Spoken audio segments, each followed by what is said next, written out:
जय हिंद बच्चों, आशा करता हूँ आप सभी बहुत अच्छे होंगे।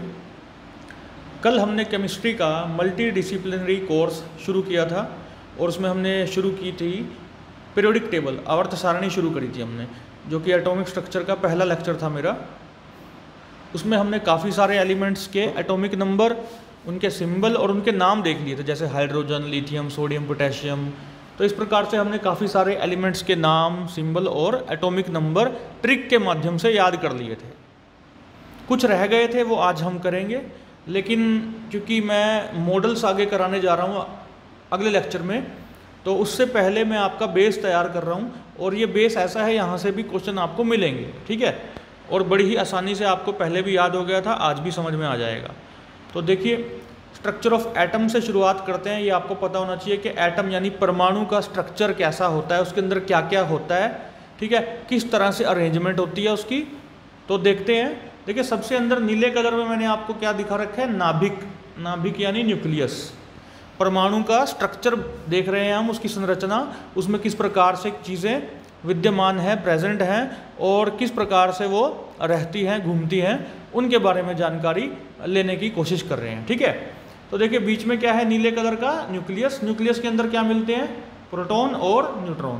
प्रोटॉन का P और पॉजिटिव चार्ज का भी P होता है। तो प्रोटॉन पे क्या आएगा, पॉजिटिव चार्ज। याद रखना, प्रोटॉन पे क्या होता है, पॉजिटिव चार्ज। प्रोटॉन भी P से शुरू होता है, पॉजिटिव चार्ज भी P से शुरू होता है, ठीक है।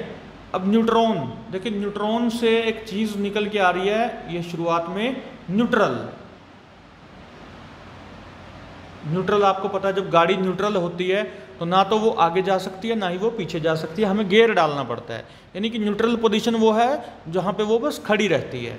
तो यानी न्यूट्रल पोजीशन क्या होगी, ना उसके ऊपर कोई पॉजिटिव चार्ज होगा और ना ही कोई नेगेटिव चार्ज होगा, ठीक है। चार्ज मतलब आवेश, आप पढ़ते थे ना 10वीं में, धनात्मक, घनात्मक, तो वो चीज़ें हैं। तो आप सीधा पॉजिटिव या नेगेटिव चार्ज ही लिखें, कोई दिक्कत नहीं है। चार्ज को वैसे हिंदी में क्या कहते हैं, आवेश कहते हैं, ये भी आप याद रख सकते हैं। तो आपने क्या सीखा, प्रोटॉन के ऊपर पॉजिटिव चार्ज होता है बच्चों, न्यूट्रॉन के ऊपर कोई भी चार्ज नहीं, नो चार्ज। न्यूट्रॉन के ऊपर कोई चार्ज नहीं। और हमारे जो इलेक्ट्रॉन है, ये रेड कलर में दिखा रखे हैं बेटा, हमेशा E- लिखते हैं हम, है ना। तो इसलिए इलेक्ट्रॉन के ऊपर कौन सा चार्ज होता है, नेगेटिव, माइनस का। याद रखेंगे, प्रोटॉन के ऊपर P से प्रोटॉन, P से पॉजिटिव चार्ज। न्यूट्रॉन, न्यूट्रॉन में न्यूट से शुरू हो रहा है, यानी कि न्यूट्रल, कोई चार्ज नहीं। और बचा इलेक्ट्रॉन, उसके पास नेगेटिव चार्ज होगा। तो बड़ी ही आसानी से आपने चार्जेस को भी याद कर लिया। आपको पता चल गया नाभिक के अंदर प्रोटॉन और न्यूट्रॉन होते हैं। और न्यूक्लियस के अराउंड जो आपको ये शेल्स दिखाई दे रहे हैं, ठीक है, रास्ते दिखाई दे रहे हैं कुछ, जिसको शेल बोल दिया गया है। इन रास्तों पर भ्रमण करने का काम, घूमने का काम करते हैं इलेक्ट्रॉन, ठीक है। इलेक्ट्रॉन को मैंने रेड कलर के छोटे छोटे गोले दिखाए हैं ना, जो ये अपने इलेक्ट्रॉन्स हैं, ठीक है। ये एटम में न्यूक्लियस के बाहर घूमते रहते हैं, न्यूक्लियस में कभी नहीं गिरते। अगर ये न्यूक्लियस में गिर जाएंगे तो एटम जो है अनस्टेबल हो जाएगा, स्थिर नहीं रहेगा, ठीक है। तो देखिए, इलेक्ट्रॉन पहले शेल, देखिए शेल देखते हैं पहले। तो पहला घेरा जो आपको दिखाई दे रहा है बच्चों, वो क्या है, K शेल, फिर है L शेल, फिर है M शेल, फिर है N। आपको चार ही देखने हैं, K, L, M और N। तो चार शेल आपने देख लिए। और अब देखिएगा, एक चीज़ और याद रखिएगा, पहला जो घेरा है, पहला जो K शेल है, रास्ता है जिस पे इलेक्ट्रॉन घूमते हैं, उसमें केवल 2 ही इलेक्ट्रॉन आ सकते हैं। कितने आ सकते हैं, केवल 2 इलेक्ट्रॉन। देखिए, मैंने 2 ही बनाया, एक ये बनाया बच्चों, एक ये बनाया, ठीक है। मैं इरेज करके दोबारा बना देता हूँ। देखो, एक ये बनाया है, एक ये। पहले घेरे में, पहले शेल में, K शेल में हमने केवल 2 ही इलेक्ट्रॉन भरने होते हैं, इतने ही आ सकते हैं, ठीक है। दूसरा L शेल है बेटा, उसमें देखो मैंने बनाए हैं 1, 2, 3, 4, 5, 6, 7, 8। उसमें टोटल 8 इलेक्ट्रॉन रह सकते हैं, रिसाइड कर सकते हैं। तो मैंने 8 बना करके आपको समझाने का काम किया, ओके। आगे देखो, M में 18 आ सकते हैं बेटा, M शेल और N शेल। M में आ सकते हैं 18 और N में आ सकते हैं 32। इसका एक फॉर्मूला भी होता है 2n का स्क्वायर। तो 2 तो ऐसे ही रखो, N मान लो तीसरा शेल है। तीसरा शेल कौन सा है, M। M तीसरा शेल है ना, ये देखो m तीसरा शेल है, तो तीसरे का 3 डाल दो। अब 3 का स्क्वायर करोगे तो 9, और 9 को इस 2 से गुना करोगे तो क्या आएगा 18। तो इस तरह से इस फॉर्मूले से भी निकाल सकते हैं अगर आप निकालना चाहो, नहीं तो आप सीधा याद रखो, पहले 2 फिर 8 फिर 18 फिर 32। ठीक है, शेल के अंदर भी कमरे होते हैं, जैसे एक घर है वो एक शेल के बराबर है, लेकिन घर के अंदर क्या होते हैं, कमरे होते हैं। तो ये जो ऑर्बिट है, जो शेल है, जो रास्ते आपको दिखाए गए हैं यहाँ पर न्यूक्लियस के अराउंड, इन रास्तों के अंदर भी कमरे बने हुए हैं जिनको हम ऑर्बिटल बोल देते हैं। क्या बोल देते हैं, ऑर्बिटल, ऑर्बिटल। ठीक है, जो रास्ते हैं उनको क्या बोल देते हैं हम, शेल या ऑर्बिट, शेल या ऑर्बिट। इनके अंदर भी कुछ कमरे बने हुए हैं जिनको हम बोल देते हैं बेटा ऑर्बिटल, और उन ऑर्बिटल में एक्चुअली इलेक्ट्रॉन रहता है। ठीक है, तो बस ये छोटी सी चीज़ थी, मुझे लगता है आप सभी को समझ में आ चुकी होगी। अच्छा देखो, एक चीज़ और है, प्रोटॉन के ऊपर पॉजिटिव चार्ज है ना, प्रोटॉन के ऊपर पॉजिटिव चार्ज है बच्चों, और इलेक्ट्रॉन के ऊपर माइनस चार्ज है।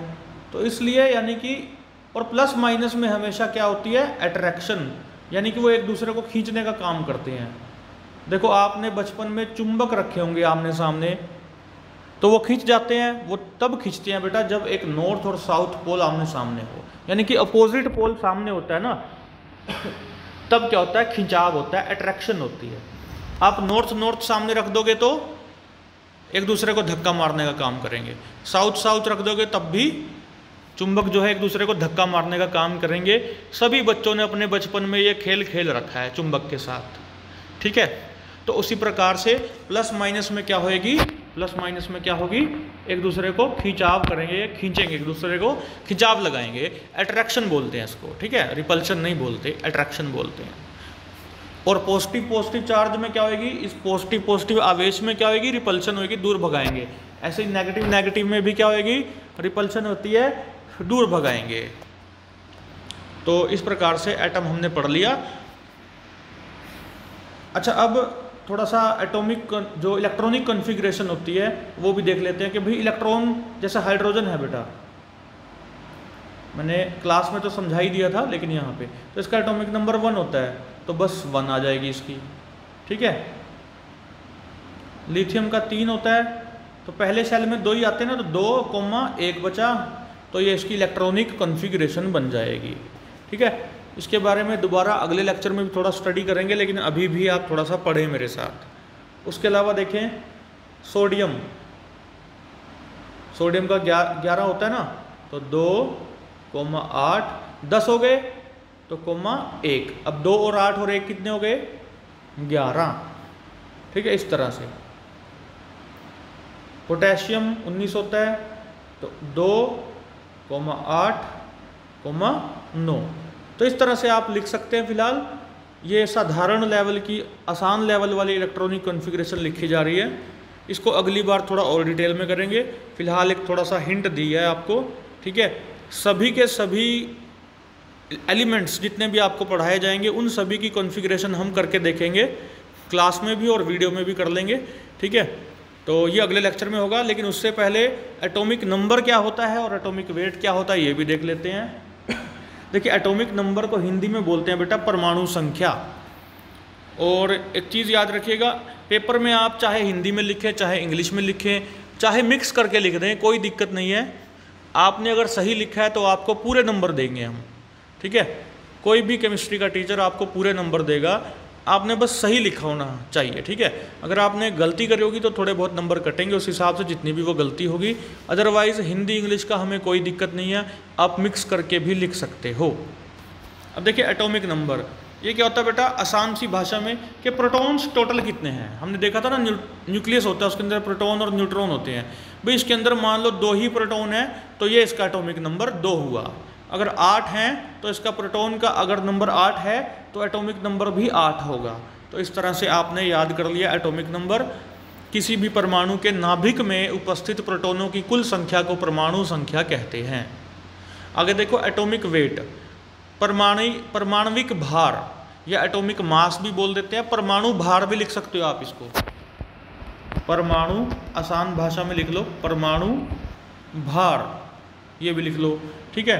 तो परमाणु के न्यूट्रॉन और प्रोटॉन की कुल संख्या, मतलब न्यूक्लियस के अंदर आपको पता चल चुका है भाई प्रोटॉन भी होते हैं और प्लस न्यूट्रॉन भी होते हैं।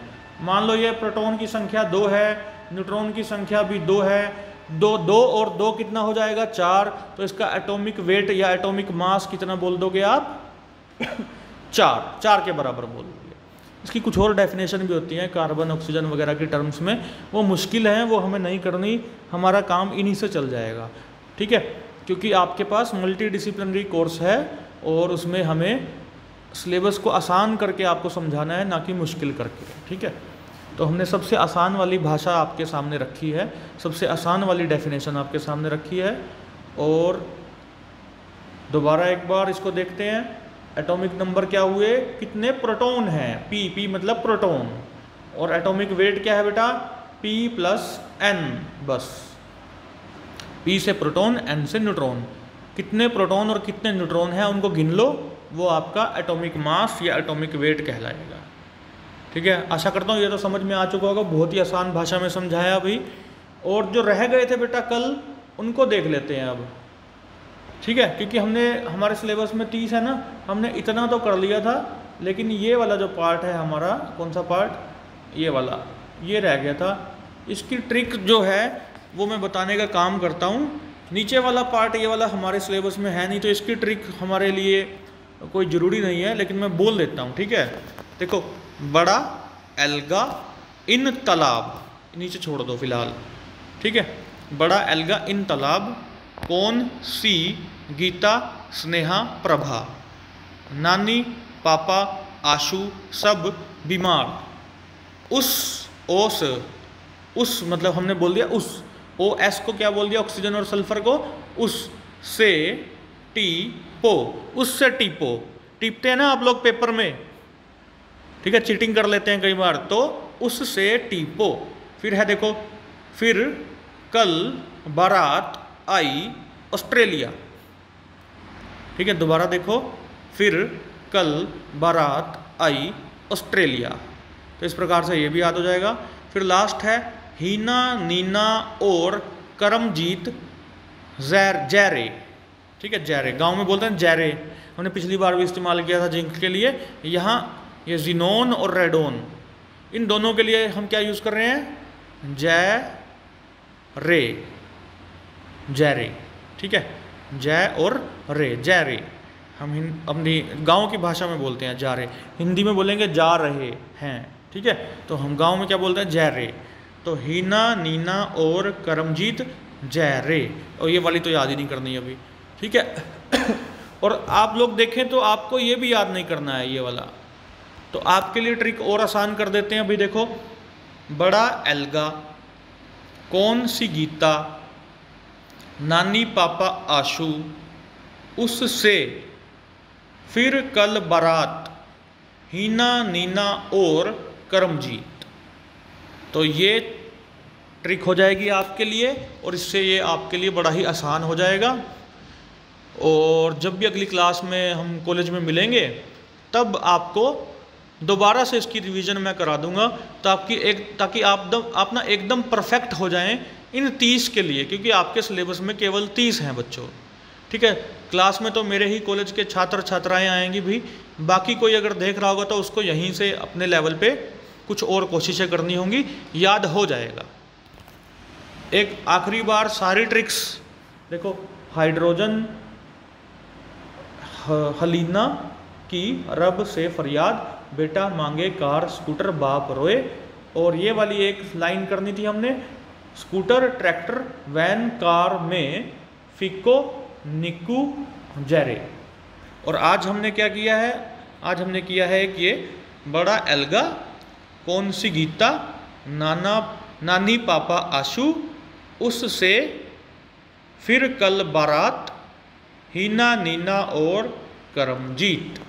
बस इतना यानी कि आपको करना है। आधे से ज़्यादा तो आप पहले ही याद कर चुके हो, थोड़ा सा पार्ट रह गया था, वो अभी आज हमने ख़त्म कर लिया है। इससे ज़्यादा आपको नहीं करना है, बल्कि ये भी नहीं करना, ये भी ज़्यादा हो गया है बेटा, ये वाली लाइन भी नहीं करनी है आपको, 30 तक करने हैं ना, ये भी एक्स्ट्रा हो गई है। तो आपको क्या करना है अब, बड़ा एल, एल, बड़ा एल, एल जो है कैपिटल है, बड़ा एल, ठीक है। कौन सी, नानी पापा, उस, फिर कल, हिना नीना और। लेकिन मैंने फिर भी सारी लाइनें आपको दोहरा दी थी, पीछे समझा दी थी आपको, सारी ट्रिक बता दी है। इसका फ़ायदा भले ही आपको ना लगे ये सारे का आपको फ़ायदा ना लगे अभी, लेकिन हो सकता है आपके घर में कोई छोटा बच्चा हो, अभी पढ़ रहा हो सकता है उसको नॉन मेडिकल में जाना हो, ठीक है, तो आप उस तक शेयर कर सकते हो ये ट्रिक्स, उस बच्चे का भला हो जाएगा, वो बड़ी आसानी से पीरियोडिक टेबल को याद कर पाएगा और उसके मार्क्स अच्छे आएंगे, उसको बड़ी खुशी मिलेगी, ठीक है, ट्रिक्स के माध्यम से याद करने पर। तो आप ये जो ट्रिक्स मैंने बताई हैं ये आप उस बच्चे तक पहुंचा सकते हैं, और आपके लिए केवल 30 तक है, केवल 30 तक, ठीक है, 30 तक आप लोगों ने याद कर लेने हैं। तो मैं आशा करता हूँ आपको ये लेक्चर बहुत अच्छा लगा होगा, और मेरी तरफ से कोई कमी रह गई होगी तो बताइएगा, उसको भी पूरी कर लेंगे। धन्यवाद, जय हिंद, बाय बाय बच्चों।